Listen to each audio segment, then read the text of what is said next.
할렐루야. 오늘도 여러분에게 하나님의 평강과 축복이 함께 하시기를 주님의 이름으로 축원합니다.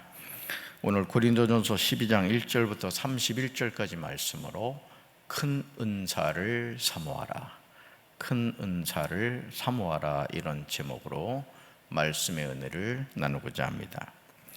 신앙생활은 성령님을 의지해서 하는 것입니다. 2000년 전 이 세상에 육신을 입고 오신 예수님은 갈보리 십자가에서 죽임을 당한 후에 사흘 만에 부활하셨습니다. 그리고 40여일을 제자들과 함께 생활하시다가 감람산에서 하늘로 승천하셨습니다. 승천하신 예수님은 하나님이 이 세상을 심판하시는 때에 재림주로 다시 오실 것입니다. 많은 이단 교주들이 이야기하는 것 가운데 하나가 내가 하나님이다, 내가 구원자다, 이런 얘기를 하는데 여러분, 아직 예수님 안 오셨습니다. 아멘.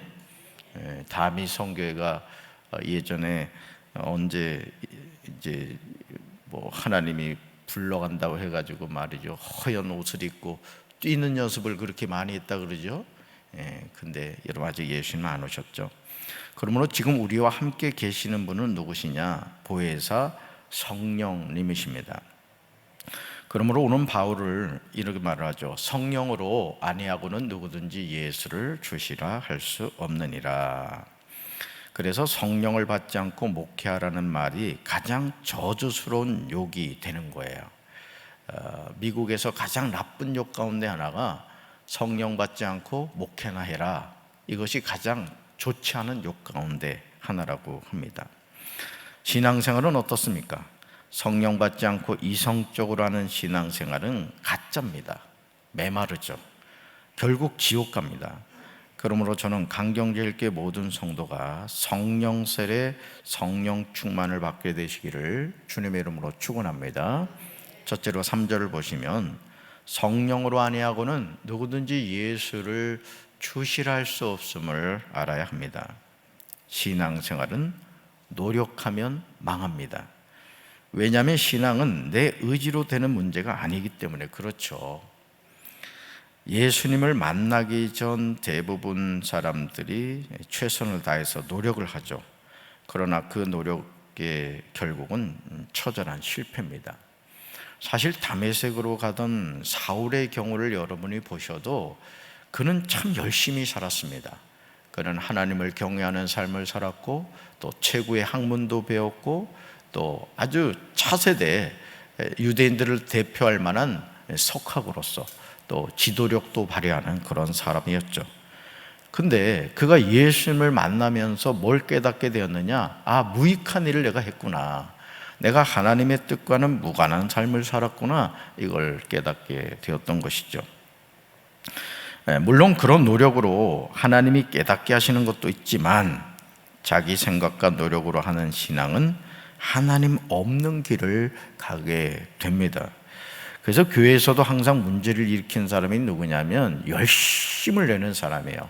또 기도 많이 하는 사람, 은혜 받았다고 하는 사람, 이런 사람들이 방향이 잘못되었을 때 담임 목사를 가장 힘들게 하고 교회를 가장 시끄럽게 하는 거예요.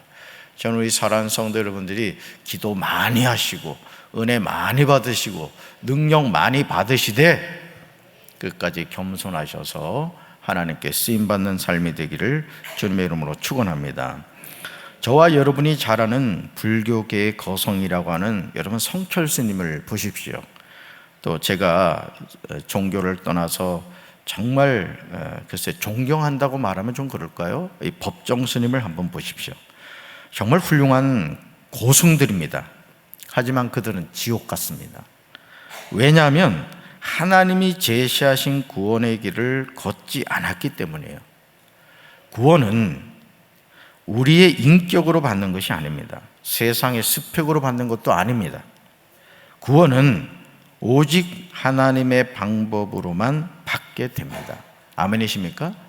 바로 그 방법이 뭐죠? 오직 예수 그리스도 외에는 없습니다. 아니, 왜 그래요? 이건 하나님이 정해 놓으신 겁니다. 여러분, 우리가 자동차를 운전할 때 여러분, 자동차는 길을 가야 됩니다. 근데 가끔 어떤 사람들은 자동차를 가지고 남의 지붕으로 막 올라가는 차량들이 있어요. 사고가 난 겁니다. 여러분, 우리 신앙도 마찬가지입니다. 하나님이 하라고 하면 하는 거고 하지 말라고 하면 하지 말아야 되는 거예요. 왜요? 여기에 벌써 영적인 문제가 생기는 것이죠. 그러므로 바울은 3절에서 분명하게 말합니다. 3절 같이 읽습니다.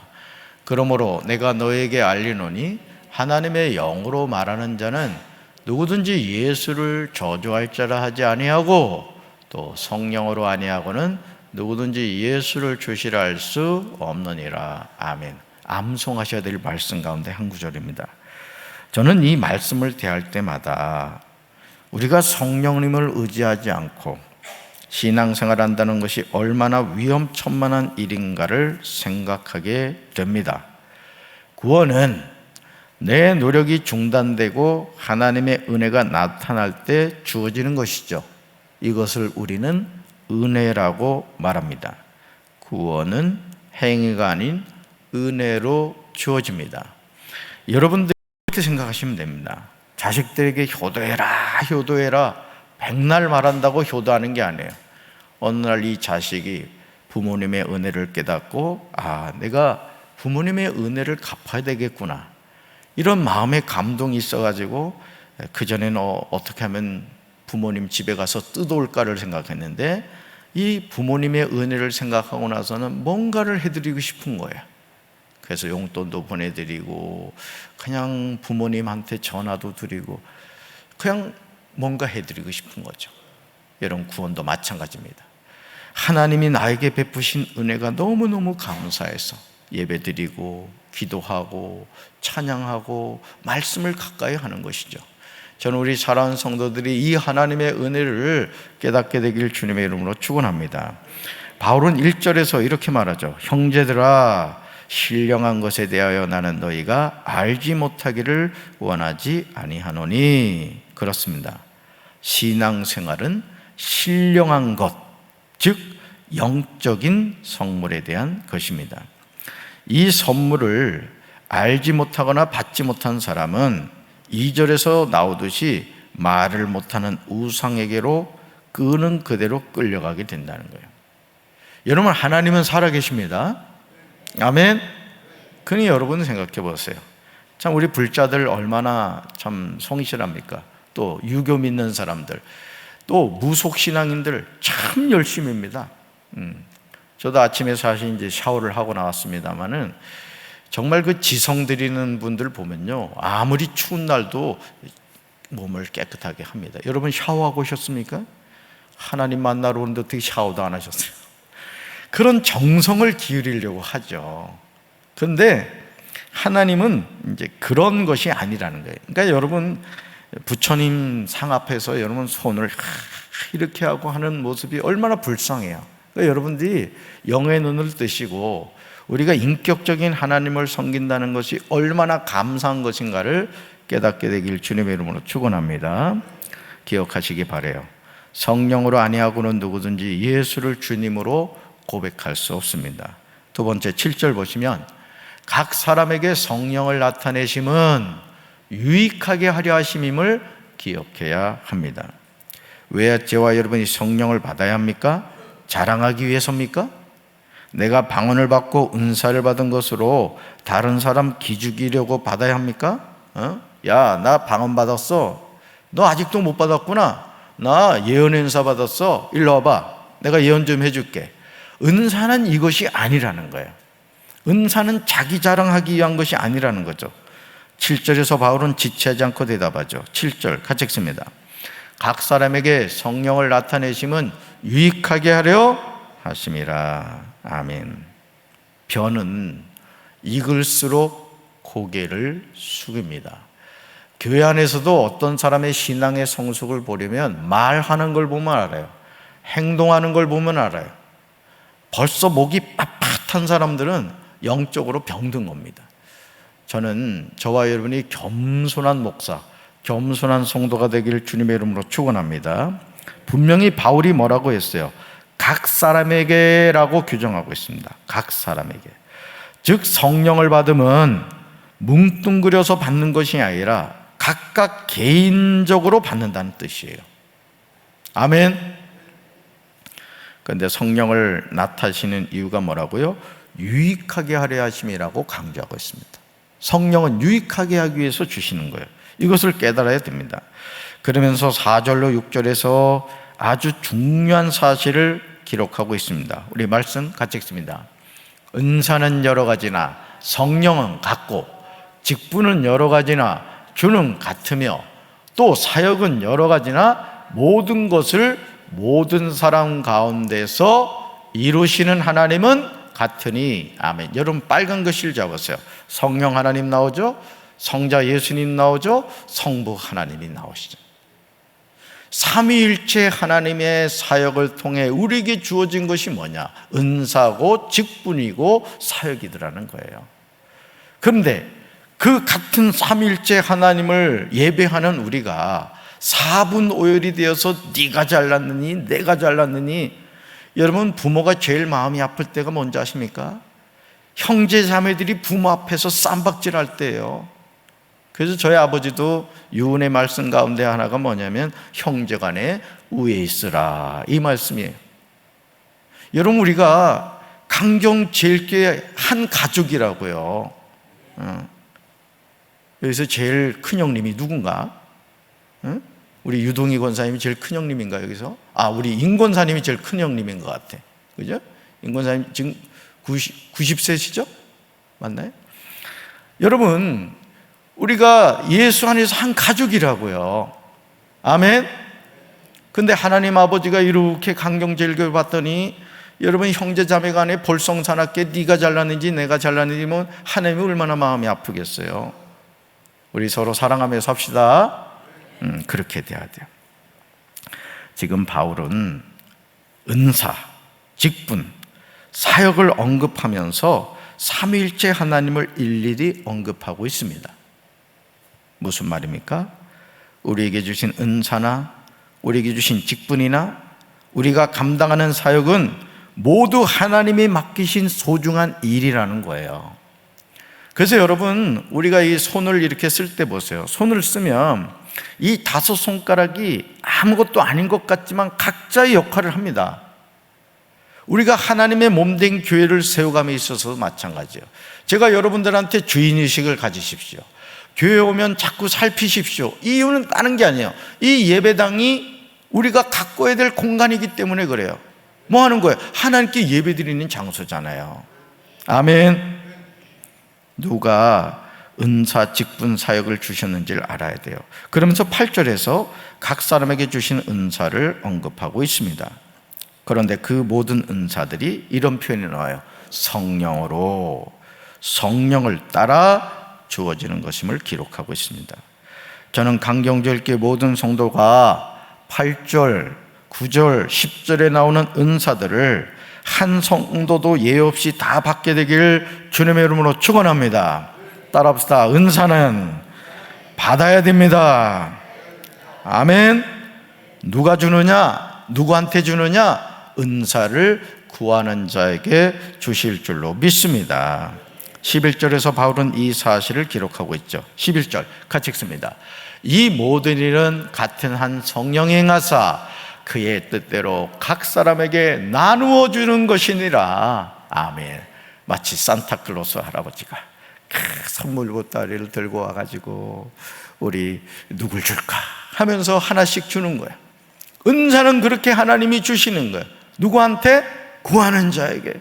주여 나에게 방언을 주시옵소서, 예언의 은사를 주시옵소서, 통변의 은사를 주시옵소서, 섬기는 은사를 주시옵소서. 구하는 자에게 나눠주신대요. 그러니까 받으셔야 돼요? 안 받으셔야 돼요? 받아야 됩니다. 받아야 되는 거예요. 하나님의 일은요 받아서 하는 거예요.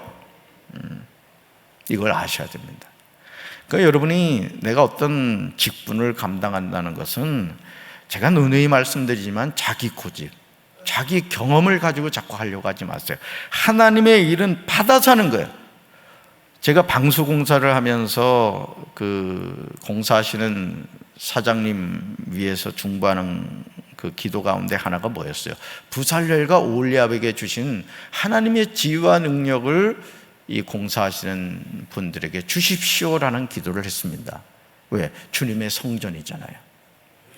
하나님의 성전을 가꿔감에 있어서 그분들이 수많은 공사의 경험이 있겠지만 보지 못하는 것을 보게 하시고 하지 못하는 일을 감당하는 능력을 주면 그 일을 감당하는 거예요. 그래서요, 하나님의 일은 못하는 게 없습니다. 아멘으로 순종하면 감당하게 될 줄로 믿습니다. 영의 눈이 열리시기 바라요. 영의 귀가 열리시기 바랍니다. 와서 살피면 보이는 겁니다. 하나님도 그런 은혜를 주시죠. 성도 여러분, 잊지 마시기 바라요. 각 사람에게 다양한 은사를 나누어 주신 분이 누구십니까? 이 모든 은사를 주시는 분은 같은 한 성령님이 행하십니다. 성령님의 뜻대로 각 사람에게 나누어 주시죠. 그 어떤 제한도 없어요. 어떤 제한도. 은사는 구하는 사람에게 아낌없이 주십니다. 신령한 은사를 구하여 받으시기를 주님의 이름으로 축원합니다. 세 번째 12절이에요. 몸은 하나인데 많은 지체가 있고 몸의 지체가 많으나 한 몸입니다. 목회를 하면서 제일 안타까운 점이 있다면 성도들 사이에 다툼이 일어나는 거예요. 물론 사람이 살다 보면 어떻게 마음이 다 맞을 수 있겠습니까? 살을 맞대고 사는 부부 사이도 쌈박질할 때 있잖아요. 같은 형제들끼리도 싸울 때가 있습니다. 그러나 12절을 주목해서 보시면 그리스도로 산다는 것이 무엇인지에 대해서 분명하게 정의하고 있어요. 그리스도로 산다는 게 뭐냐? 같이 읽습니다. 몸은 하나인데 많은 지체가 있고 몸의 지체가 많으나 한 몸인과 같이 그리스도도 그러하니라. 아멘. 정말 단순한 설명이 아닙니까? 몸은 하나인데 많은 지체가 있음을 모르는 사람이 있을까요? 몸은 지체가 많으나 한 몸임을 알지 못하는 사람이 있을까요? 그런데 실제로 일상의 삶에서 우리는 이 중요한 사실을 놓치고 살아갑니다. 그래서 서로 다투고 싸우는 거죠.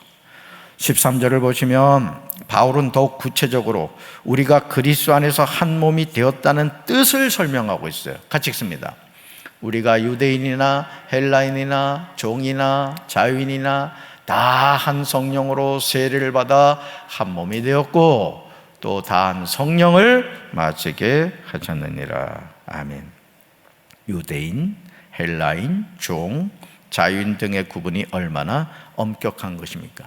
그런데 바울은 지금 이런 구분이 무의미함을 강조하죠. 왜냐하면 우리가 다 한 성령으로 세례를 받아 한 몸이 되었기 때문이에요. 다 한 성령을 마시게 하셨기 때문입니다. 그러면서 14절에서 이렇게 말하죠. 몸은 한 지체뿐 아니요 여럿이니 라고 언급하면서 15절부터 27절까지 지체는 많으나 몸은 하나임을 설명하고 있습니다.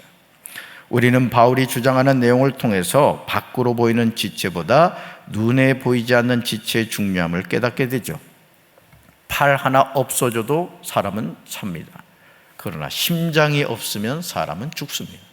사실 우리 몸에서 중요한 것들은 갈비뼈 안에 다 보호가 되어 있는 것을 보게 됩니다. 24절과 25절을 보시면 이런 마음을 더욱 분명하게 알 수 있죠. 같이 읽습니다. 우리의 아름다운 지체는 그럴 필요가 없느니라. 오직 하나님이 몸을 고르게 하여 부족한 지체에게 귀중함을 더하사 몸 가운데서 분쟁이 없고 오직 여러 지체가 서로 같이 돌보게 하셨느니라. 아멘. 지금 주님의 음성이 들리십니까? 오직 하나님이 몸을 고르게 하여 부족한 지체에게 귀중함을 더하사 몸 가운데서 분쟁이 없게 하셨다는 거죠. 오직 여러 지체가 서로 같이 돌보게 하셨다는 거예요. 이것이 지체입니다. 저는 우리 사랑하는 성도들이 나보다 남을 낫게 여기고 고난 가운데 있는 형제자매를 사랑으로 돌봐줄 수 있고 또 기뻐하는 일이 있다면 같이 기뻐할 수 있는 한 몸 공동체가 되기를 주님의 이름으로 축원합니다. 네 번째로 31절입니다. 더욱 큰 은사를 사모하면 주님이 가장 좋은 길을 우리에게 보여주십니다. 바울은 27절에서 지체와 각 구분에 대해서 부분에 대해서 간단 명료하게 정리하죠. 27절 같이 읽습니다. 너희는 그리스도의 몸이요 지체의 각 부분이라. 아멘. 우리가 이 사실을 분명히 알고 살아간다면 마귀가 좋아할 다툼이나 시기 질투를 하지 않을 겁니다. 우리는 그리스도의 몸입니다. 우리는 지체의 각 부분입니다. 나 혼자 잘 되는 것은 아무 의미가 없습니다. 우리는 다 잘 돼야 돼요. 저는 우리 강경제일교회 성도들이 다 잘 되시길 바랍니다. 우리 자녀들이 다 잘 돼야 되는 거예요. 그래서 여름 성경학교와 수련회를 할 때도 왜 우리가 관심을 갖고 같이 중보해야 됩니까? 그 아이들이 우리 교회 미래란 말이에요. 한국 교회 미래란 말이죠. 그래서 여러분이 관심 갖고 기도해 주셔야 될 줄로 믿습니다. 여러분 28절 보시면요, 28절 사도, 선지자, 교사, 능력을 행하는 자, 병 고치는 은사, 서로 돕는 것, 다스리는 것, 각종 방언을 말하는 것 등의 은사가 있습니다. 여러분 돕는 것도 은사입니다. 또 다스리는 것도 은사예요. 그런데 이런 은사는 다 같을 수가 없다는 거예요. 여러분 강단에서 이렇게 서서 여러분을 보시면요, 어쩌면 헤어스타일도 다 다르고 얼굴도 다르고 마스크 쓴 것도 보면은 달라요. 예, 다 생긴 대로 여러분 살고 계세요. 얼마나 다행인지 몰라요. 예를 들어 이 자리에 여러분 박지지만 50명이 앉아있다 쳐봐요. 제가 얼마나 당황스럽겠습니까? 하나님은 다양하신 분이, 여러분 앞에 있는 꽃을 보세요. 너무 다양하잖아요. 다양하니까 아름다운 것이죠. 바울은 29절과 30절에서 이 사실에 관해 묻고 있어요. 같이 읽습니다. 다 사도이겠느냐? 다 선지자이겠느냐? 다 교사이겠느냐? 다 능력을 행하는 자이겠느냐? 다 병 고치는 은사를 가진 자이겠느냐? 다 방언을 말하는 자이겠느냐? 다 통역하는 자이겠느냐? 아멘. 그렇습니다. 신앙생활은 획일적이지 않아요. 다양성이 존재합니다. 우리는 이것을 인정할 줄 알아야 돼요. 야, 너는 왜 그렇게 해? 그러면 안 된다네요. 너는 그렇구나. 나는 이런데. 다양한 것이 공존하는 거예요. 제가 이 손가락 비유를 많이 합니다만, 예를 들어 박지진 목사 손가락이 엄지손가락만 5개가 있다 쳐봐요. 여러분들 볼 때마다 아이고 우리 목사님은 손가락이 어떻게 저래 생겼어? 얘기 안 해도 다 알아요 제가. 근데 다 어쩜 이렇게 다 달라요. 그러니까 어떻게 해요? 그죠? 요 손이 잘 모아지면 이렇게 주먹이 되고 말이죠. 이렇게 하면 부위가 되고 말이죠. 이렇게 하면 최고가 되고, 이러면 약속이 되잖아요. 얼마나 다요. 손가락의 다양성이 있듯이 우린 다 다른 거예요.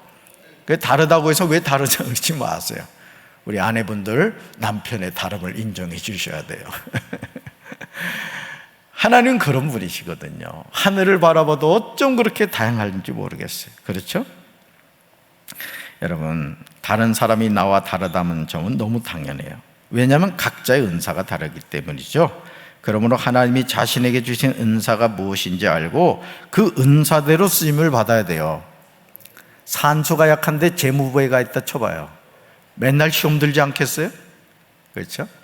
그러니까 여러분들이 이렇게 교회에서도 헌신할 때 하나님이 각자에게 주신 은사가 있어. 은사. 만약에 저보고 어떤 일을 하라면 저는 청소를 하면 제일 기쁠 것 같아요. 전 청소를 하면 그렇게 좋아요. 별로 기분 나빠하는 것 같아요.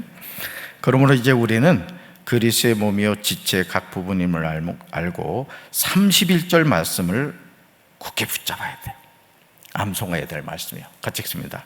너희는 더욱 큰 은사를 사모하라. 내가 또한 가장 좋은 길을 너희에게 보이리라. 아멘. 너희는 더욱 큰 은사를 사모하라. 이 더욱 큰 은사가 내일 나옵니다. 내일 새벽기도 꼭 나오셔야 돼요. 지금 성령님의 음성이 들리십니까? 너희는 더욱 큰 은사를 사모하라. 그렇습니다. 이제 우리는 주님이 주신 은사를 구해야 합니다. 이건 주님이 주시겠다는데 받아야 되겠어요? 말아야 되겠어요? 주시겠다면 바꿔볼 일이에요. 오늘 이 새벽에 부르짖어 기도하시다가 방언이 터지고 각종 은사가 임하고 육신의 병도 치료받으시고 가문에 흐르는 저주도 끊어주시고 여러분의 삶에 놀라운 인생의 터닝포인트가 되는 오늘 이 새벽 기도 시간이 되기를 주님의 이름으로 축원합니다. 가슴에 손 얹겠습니다.